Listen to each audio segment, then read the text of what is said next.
So there's this societal thing in the world, in the society, in the culture, where there's people that wake up early on this particular day and they go to this place called church and they do this thing called worship. And they're seen as, maybe in the world, this misguided people group, okay? Because why would you ever give up a Sunday? You know what I mean?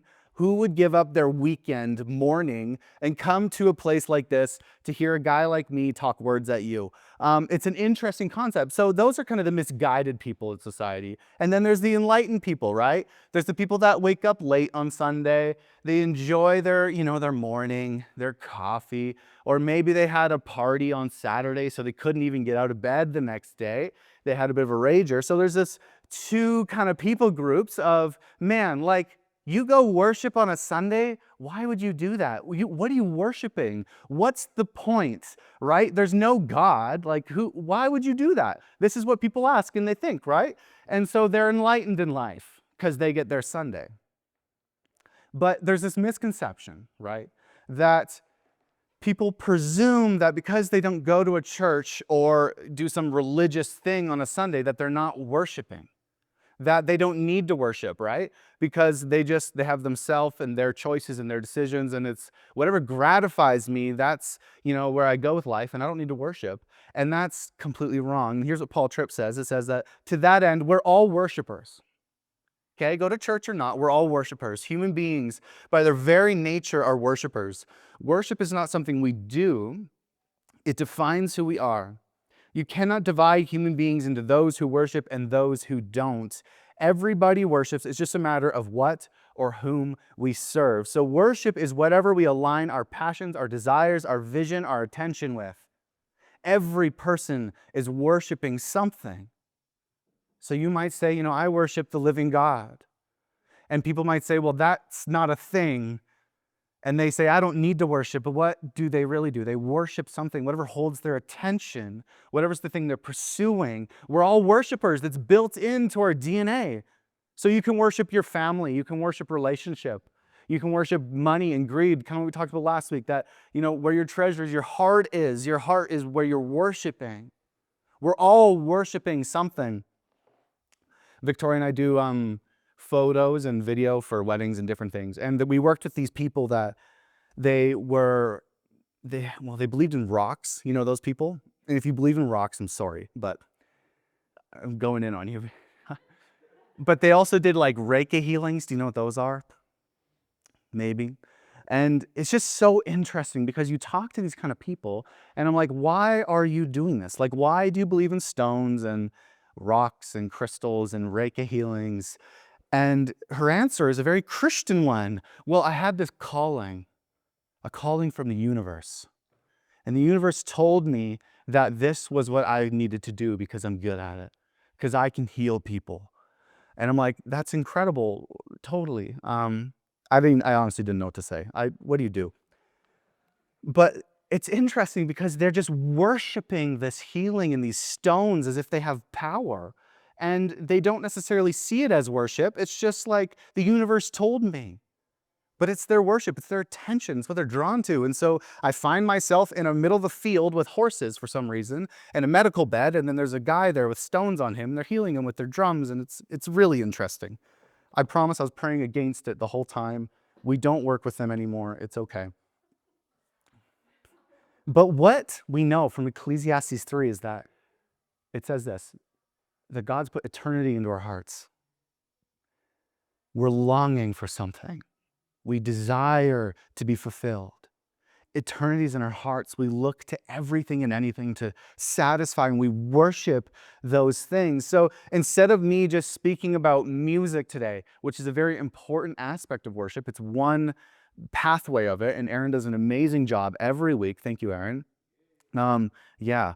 And we worship in song because we want to declare who God is, what he's done in our life, and the purpose of that. And there's different, in the Psalms, there's, laments, and then there's praises. There are different aspects of worship. But today I want to take a holistic view of what it means to be a worshiper. What it means to be a worshiper, that by definition, you worship something. And you cannot detach the fact to be human is to be a worshiper. And I want to see that God quenches fleeting worship with the unhindered access to fulfillment in Him. He quenches fleeting worship with unhindered access to Him. He's the thing we worship, worthy of worship, the purpose of worship.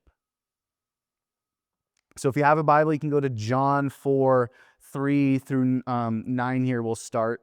And it's going to be a really familiar passage to you, potentially, if you've been in the church. But we're going to look at what it means to be a worshiper. So this is what it says. He says, he left Judea and went again to Galilee. He had to travel through Samaria, so he came to a town of Samaria called Sychar, near the property that Jacob had given his son Joseph. Jacob's well was there, and Jesus was worn out from his journey. He sat down at the well. It was about noon. A woman of Samaria came to draw water. "Give me a drink," Jesus said to her, because his disciples had gone into town to buy food. And she says, "How is it that you, a Jew, ask for a drink from me, a Samaritan woman?" She asked him, for Jews do not associate with Samaritans. We'll just hold up there. So we're told a bit of the context here. Jesus had to go through Samaria, okay? We don't know why he had to go through. A lot of people speculate it's because he had work to do there. He needed to meet this woman at the well, but he was, weary. Jesus was fully God, fully human, and his humanity said, "You're tired. Go get a drink. Take a rest at the well." And so what's interesting, though, about Jesus as a Jew, you've probably heard of this potentially, right? The Samaritans and the Jews, they did not like each other. They hated each other.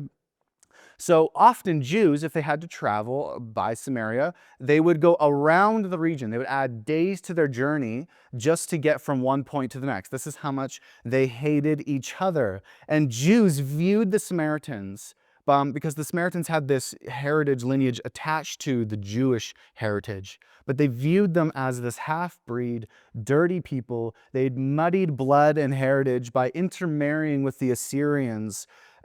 So the reason is because in 722, the Assyrians came and they conquer and they raid. They come into Samaria and they bring in their people. And what they want to do is muddy the culture.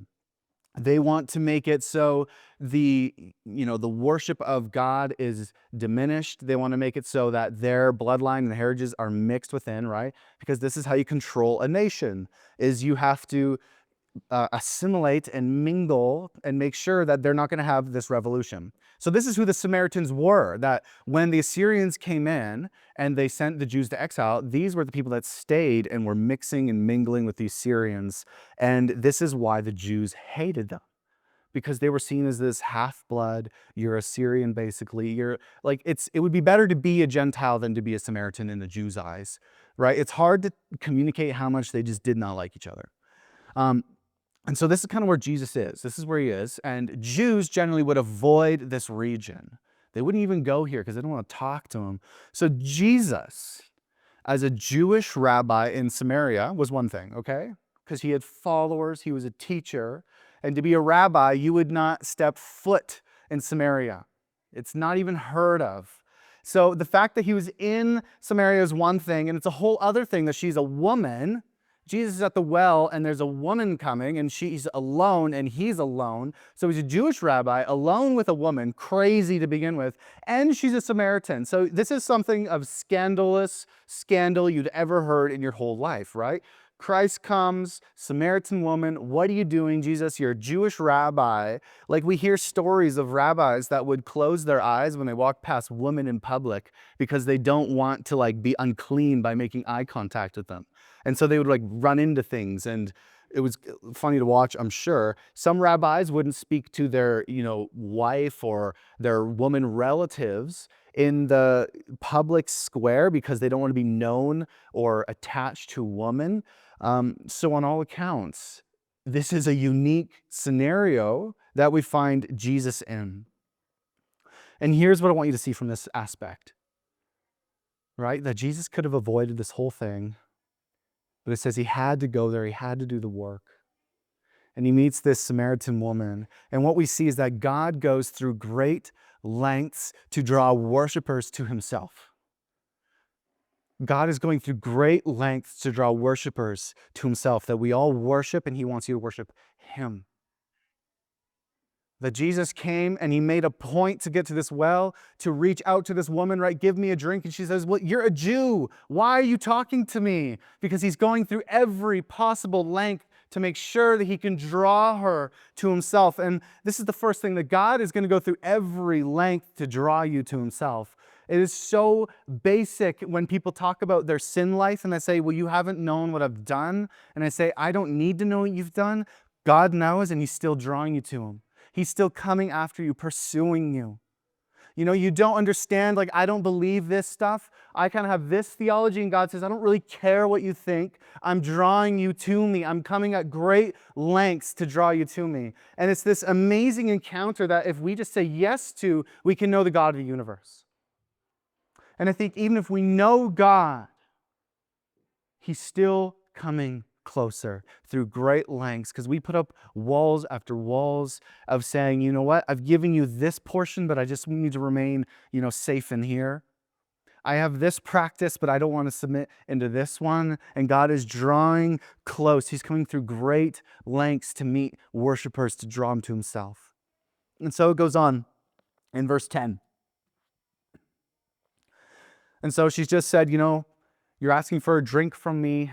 You're a Jew. You don't talk to me. That's not how this goes. And Jesus answered, if you knew the gift of God and who is saying to you, give me a drink, you would ask him and he would give you living water. Sir, said the woman, you don't even have a bucket and the well is deep. So where do you get this living water? You aren't greater than our father Jacob, are you? He gave us the well and drank from it himself, as did his sons and livestock. Jesus said, everyone who drinks from this water will get thirsty again, but whoever drinks from the water that I will give him will never get thirsty again. In fact, the water I will give him will become a well of water, springing up in him for eternal life. Sir, the woman said to him, give me this water so I won't get thirsty and come here to draw water. So Jesus is at this well. Jacob's well. I have a picture of it, actually. Interestingly enough, this well exists. You can visit this well. It's kind of hard to tell. They've built this Orthodox church over top of it. And there's little dispute that this is the well that Christ sat at when he said, give me water and I will give you living water. That he sat in this place, and just let that land for a second, because some of the biggest things for me is like, this is real. This is history. Christ walked this earth. He sat at that well. He spoke to the Samaritan woman and said, I can give you living water. And so we have Jesus at this well. And wells have major historical and spiritual meaning, okay? So it's not an accident that he's at this place. Nothing in Jesus' ministry is an accident, okay? Right? We're told in the Bible that there are accounts and accounts and accounts of things that they couldn't write down. So this matters. When you read something in the Bible, it matters because it's meant to be there. So it's not by accident that he's at this well. And wells were a symbol of life in the ancient world, right? This is a symbol of flourishing and sustenance, and that things were going to be okay because the well is not dry and we can draw water, life from it. And it was the meeting place for people in the world. In the ancient world, there was not a lot of meeting places like we have now. We didn't have, movie theaters and churches. Well, they had churches, but not like this. And, we just love our recreation and our meeting places. It's escapism. They didn't really have that.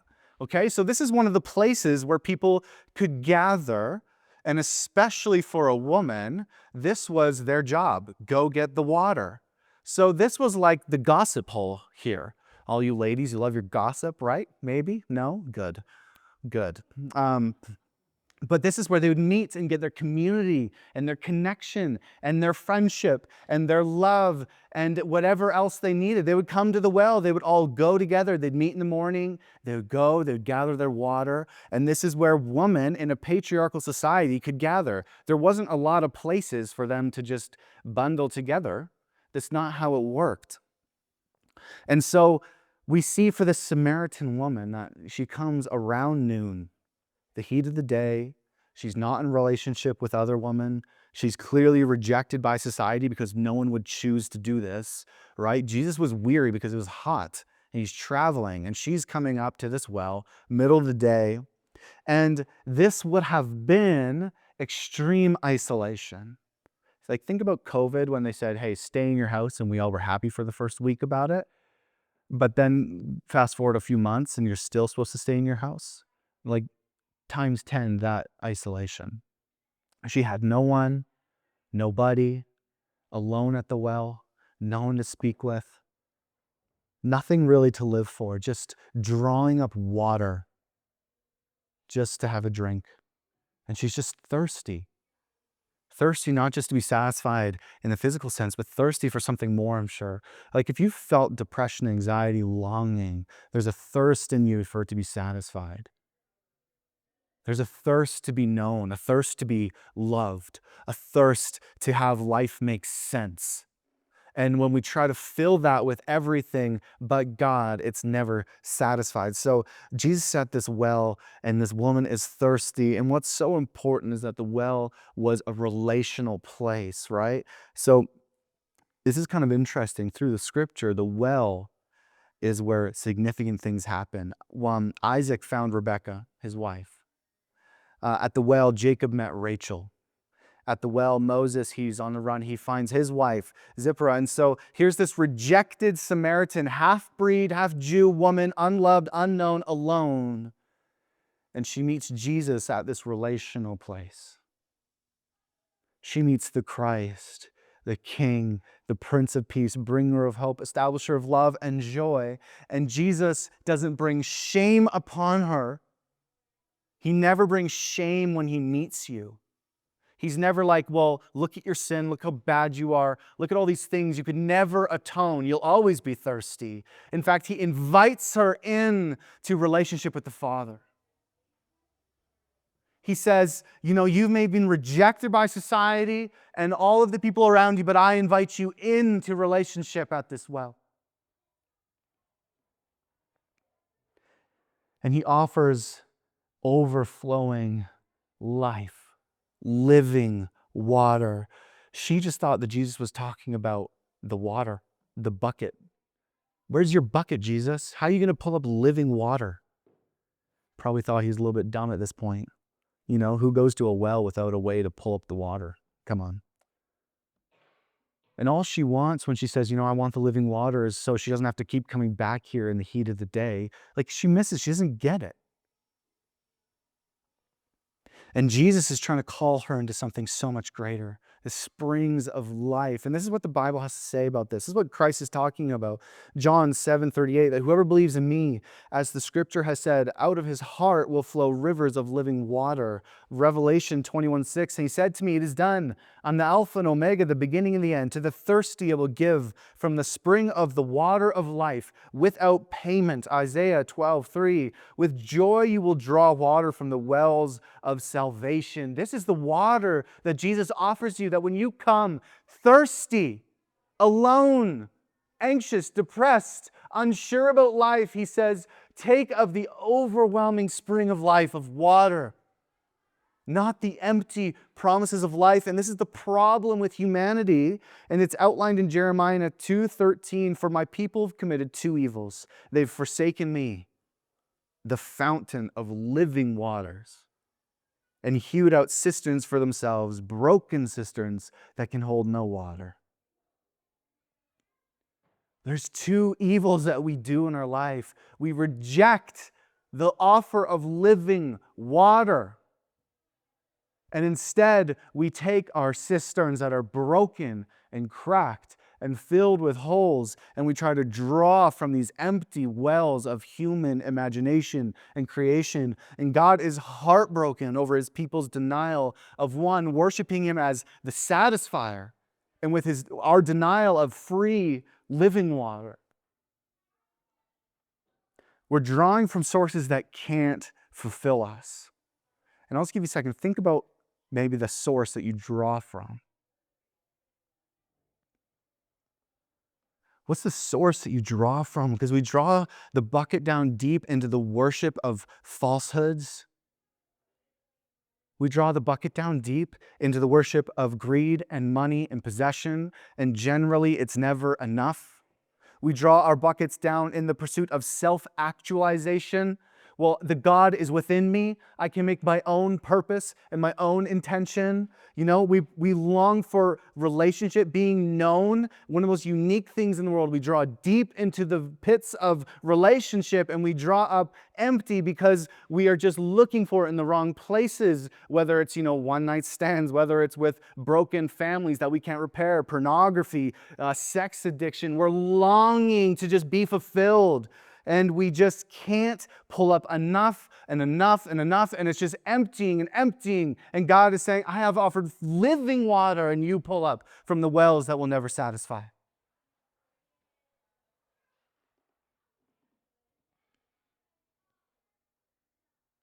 Our cisterns are cracked and full of holes, and we draw from the deep, empty wells.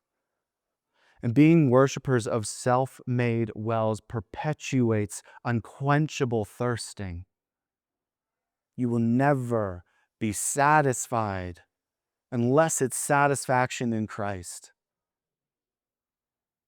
And God comes from a great length. He's pursuing you and he says, have a taste of my living water, a spring that wells up. It bursts from within. It cannot be contained. And this woman is loving the sound of this. I'm sure the Samaritan woman saying, yes, Jesus, this is amazing. Give me the water so I don't have to come up on this hill and get thirsty ever again. And all she has to do is drink. Give me some of this water. How are you going to give me this? I want this. And this is what Jesus says to her in verse 16. Really changes the subject. Go call your husband, he told her, and come back here. She says, I don't have a husband. You've answered correctly. I don't have a husband, Jesus said, for you've had 5. And the man you have now is not your husband either. What you said is true. So she's probably thinking, man, this is going really good. This was going great. I meet this guy. He didn't judge me. He's a Jew. Usually they, condemn us. He sits at the well. He asks for a drink. That's fine. Offers me living water. That's pretty great. And then Jesus, quick subject change. Go get your husband. Where is he? What are you doing here at noon? Of all places, when you're supposed to be hanging out with the woman in the morning and the evening. What are you doing here? And she probably just dropped. I could imagine her just, looking at Jesus saying, man, we're going to go there today? This again? We're going to have to talk about this? I talk about this every day, Jesus. Every day, Jew, I have to deal with my life of, people know things about me and my 5 husbands. And she's like, well, how would you know? You're a traveler. And, right? She's probably wrestling, I have to deal with this again and again and again. And here's the thing about worship, okay? Being a worshiper of God, whether it's, in the church as a whole with singing, declaration, maybe it's alone in prayer, in an encounter with the Father, whatever it is, worship is not just a place that we find comfort, it's a place we find conviction. To be a true worshiper, you don't just get the comfort aspect, there's conviction. We love to feel good about singing songs, and it feels good, and it should, when you're declaring who God is in your life. But we stop there, and we say, that was enough. I don't need to go any further. I have my fix. And everyone gets so jazzed on the living water aspect, right? Of course I want living water. Of course I don't want to have to do these things and have more money to be fulfilled. Of course I want to just, God, you're good. I want to be, good with you. And we get this hall pass of God, essentially, of thanks God, I got my living water. I can move on now. But to truly taste of the living water, God needs to confront and dismantle the agreements with the sin that we've made in our life. God needs to confront your sin if you want to be a worshiper of Him. As He calls you, as He come from great lengths, say, worship me, know me. He confronts your sin, your agreements that you've made with the sin in your life, the wiggle room that we allow. We say, well, you know what? This isn't as bad as this, and I agree with the fact that I could live with the fact that I do this thing. That's my phone.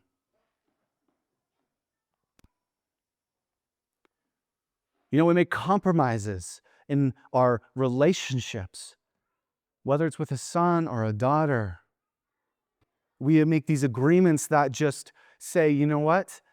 I've given God all this, but this actually is mine.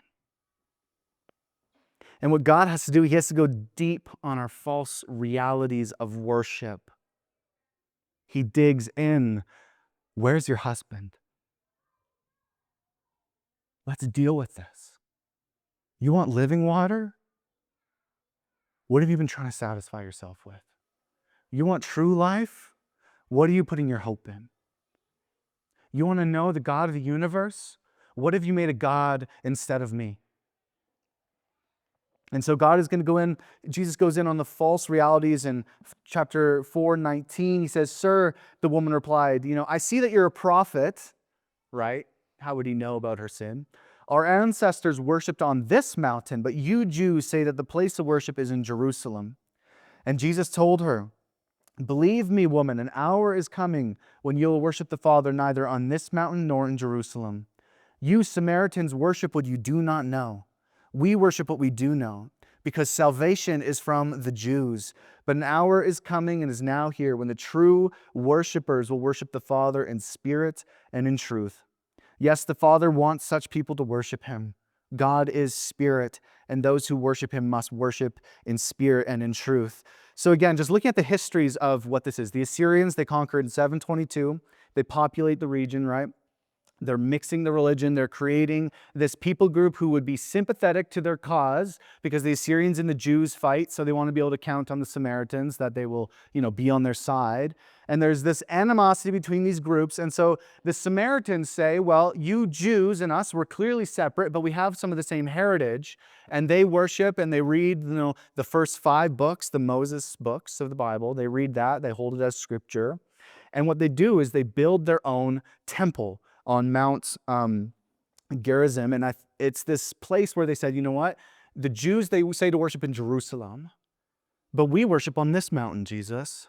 This is the true place of worship. And so she's kind of quick subject change again, where she's like, of course I want living water. And Jesus says, well, what about your sin? And she says, well, you're a prophet, obviously. I have a question for a prophet, a well-prepared question. We worship on this mountain, but what about Jerusalem and the Jews? And she just changes the subject completely to just worship and preference and tradition. And maybe it's a real question from her. I don't know if she was just trying to get out of it. But the problem here is that when confronted with her sin, what does she get caught up in? She gets caught up in her proper, correct thinking, her preference of worship. Jesus, this living water sounds amazing, but what do you say about worship? What do you say? Should we worship on the Mount Gerizim where we've built our temple? Do we worship in Jerusalem? Who's right, the Jews or the Samaritans? And her ignorance toward Jesus offering her living water leads her to this distracted discussion about the right way of worship. And it's interesting, right? Because it's basically you're just asking the wrong question. She didn't say, well, how do you know my sin? How do I get the water? Jesus, tell me everything I need to know. She just goes straight to preference. And here's the thing, Jesus doesn't care about your preference. He doesn't care about, well, I can't worship because. He doesn't care about, well, I can't come to you because. He says, I've come close. I've gone through great lengths to get to you for living water. And he's saying, I don't care about the, do you worship here or there? He said, it's not going to matter. You're wrong, Samaritan. The Jews weren't great, but he said, salvation's from the Jews. I'm the salvation from the Jews. And he says, it's not going to matter. We're so caught up in the perfect way of thinking and doing and worshiping and our theology. And what about this? That we miss the living water of God because we just can't seem to get there in our own minds.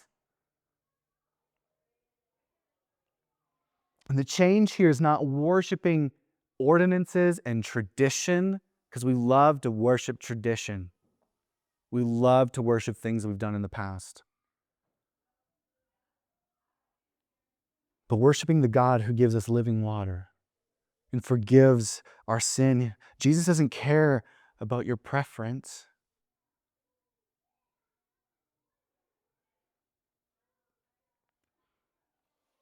And we finish up kind of in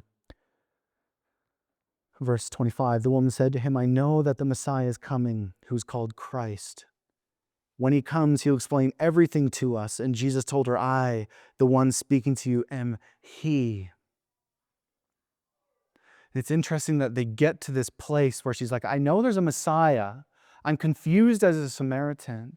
And what Jesus is trying to get her to, when she's worried about the proper way, her tradition and ordinances, he says, you know what? God is spirit and truth, and I am the truth standing in front of you.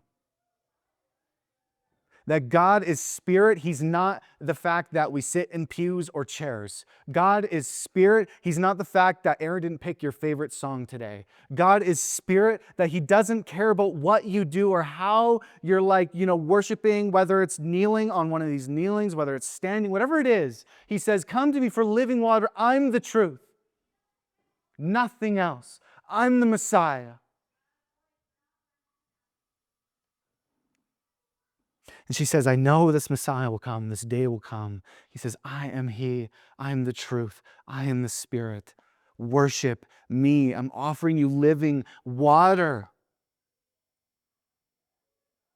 And this is what's so important about being a worshiper, a true worshiper of God. If you just keep going, the next encounter there, it says the disciples arrive and they're amazed that he's talking with this woman, Samaritan, like amazed. My goodness, Jesus, what are you doing, you idiot?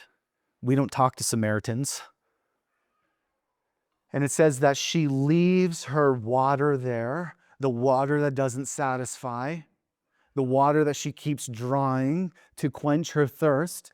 And she runs into the town. And this is the amazing thing, okay? This is her message as she's like, it clicks. She's gone through this whole system of she meets Jesus. She's like, he's a random, then he's a Jew, then he's like a rabbi to her, a prophet. Then eventually we get to, you're the Messiah. There's this process in her life, often what we go through, a process of identifying Jesus in our life.